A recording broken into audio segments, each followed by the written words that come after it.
Ya estamos en la sección Desde el Aula, el espacio observatorio en el que los estudiantes universitarios hablan del tema de la semana. André Enríquez, un gusto tenerte con nosotros. Tú hiciste una tesis sobre división de poderes.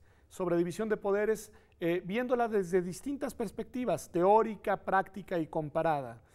¿En dónde ubicamos a estos órganos constitucionales autónomos que nos ha dado por crear en México y que serán el tema del programa del día de hoy, dentro de la teoría tradicional de la división de los poderes ejecutivo, legislativo y judicial?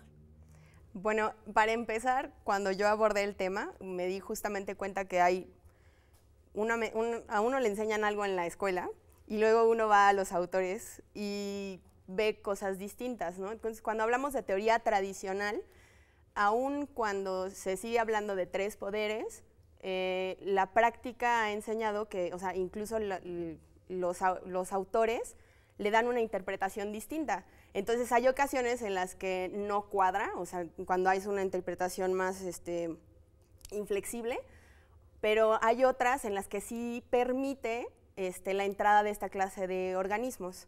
O sea, tú dirías que de alguna manera enseñamos algo muy simple en la universidad y la realidad es más compleja. No, porque, o sea, hay profesores que sí lo dejan ver, pero hay otros en los que, bueno, es mucho más sencillo decir Montesquieu dice esto y se acabó. Y uno lee a Montesquieu y a veces no queda tan claro qué es lo que está diciendo o si... Pero la idea es esta de que un poder limite a otro poder con la finalidad de que no se concentren los poderes del Estado. ¿Los órganos constitucionales autónomos contribuyen en esta dirección? Sí. Lo que pasa es que cuando sí asumimos una teoría un poco más flexible, en realidad lo que nos interesa es que haya un juego de controles y de coordinación. Cuando nada más hablamos de tres poderes que tienen que son especializados y totalmente independientes, no nos permite este juego de controles que es necesario en la práctica. Los organismos constitucionales autónomos, o sea, dependiendo del tipo de órgano, puede contribuir a esta finalidad.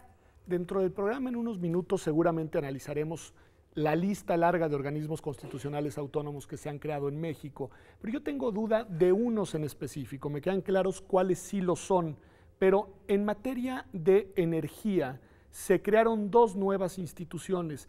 ¿Forman parte de este conjunto de órganos constitucionales autónomos? De hecho, es muy extraño. Uno cuando lee el texto constitucional a veces tiene la duda de si se está hablando o no se está hablando de...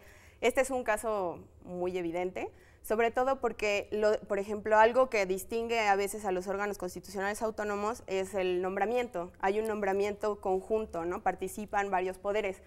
Y en este caso se prevé, pero en transitorios. Pero ya en el texto constitucional solamente se mencionan, entonces hay muchas dudas, ¿no? Incluso en la bibliografía podemos encontrar que hay autores que dicen que los tribunales agrarios entran en esta categoría, entonces es extraño, la verdad, debería de haber un poco más de armonía en el texto constitucional. ¿Cuál dirías que es la característica principal de estos órganos constitucionales autónomos? Algunos dicen que es el hecho de que estén establecidos en la Constitución. Yo no lo veo tan claro en ese sentido porque tenemos órganos de regulación y tenemos órganos que son más bien de control como la CNDH o yo vería el IFAI, por ejemplo, ¿no?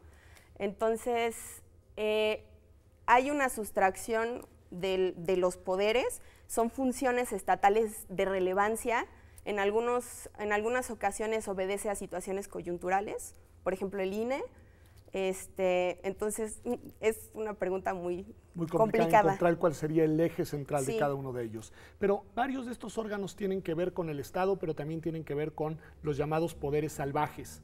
¿Cómo le hacen estos organismos para enfrentarse a estos poderes salvajes que son los poderes privados, las grandes televisoras, las grandes corporaciones y al mismo tiempo mantener su condición de organismos autónomos del Estado, pero reguladores? ¿Cómo le hacen? Pues en realidad yo creo que ya en este sentido estamos hablando más de prácticas políticas, ¿no? Entonces los organismos van a ir diciendo, o sea, con una de las características es, por ejemplo, la facultad de ir estableciendo su regulación. Entonces yo creo que es una manera y también no creo que hay reglas específicas, se va a tener que ir acomodando a los casos concretos. Cuando vemos el mapa de todos los que ahora tenemos, ¿Te parece que está justificada la autonomía de todos los órganos, de la Comisión Nacional de Derechos Humanos, del IFE, del IFETEL, de la COFECO, etcétera, de los 13 órganos que tenemos en México? Yo tengo mis dudas. La verdad es que el simple hecho de que nosotros hayamos empezado a adoptar esta figura parta de una desconfianza absoluta de los poderes que deberían de estar haciendo su trabajo, pues ya de entrada vicia, ¿no? ¿Tú dirías que es la desconfianza hacia el Estado lo que genera la creación de estos órganos? Pues sí, y también el hecho de que en algún punto no existía, o sea, uno de los grandes controladores según la teoría es el poder legislativo. El poder legislativo hasta hace muy poco empezó a tener esta función porque simplemente no había ni siquiera pluralidad en el órgano.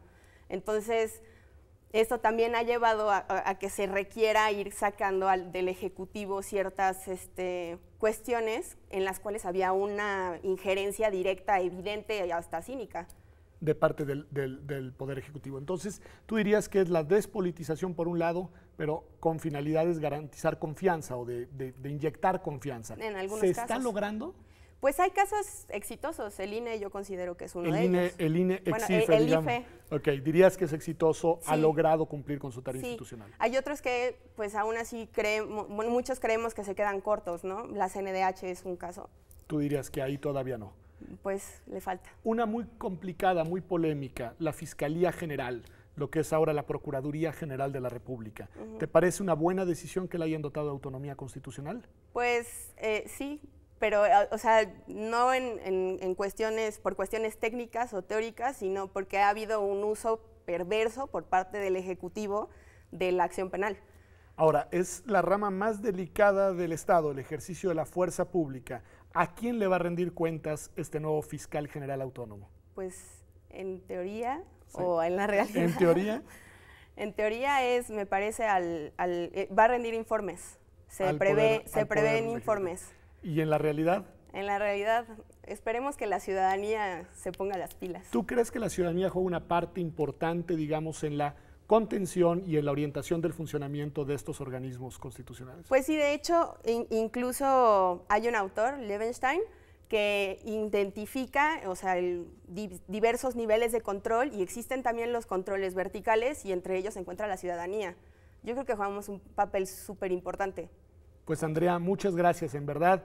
Ha sido el espacio desde el aula en Observatorio en el que los estudiantes universitarios opinan con argumentos y en verdad con fundamentos sobre el tema de la semana. Quédese con nosotros, regresamos a nuestra sección En Perspectiva.